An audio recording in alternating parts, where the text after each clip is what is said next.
গভীর রাতে পায়ের নুপুরের শব্দ, এমনই জনশ্রুতি শোনা যায় ক্ষীরগ্রামের আকাশে বাতাসে।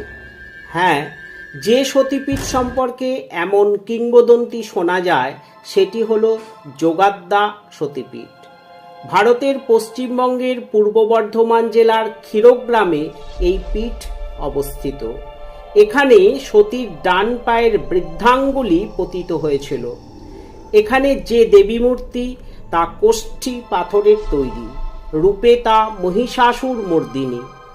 এখানে দেবী রামায়ণে উল্লেখিত মহিরাবণের আরাধ্যা দেবী ভদ্রাকালী হিসাবে মা যোগাদ্দা রূপে পূজিতা হন।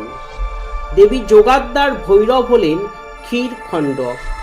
এখানে দেবী সারা বছর ক্ষীরদিঘির জলে নিমজ্জিত থাকেন। বছরের বিভিন্ন সময়ে দেবীকে জল থেকে তুলে পূজা করা হয়। তবে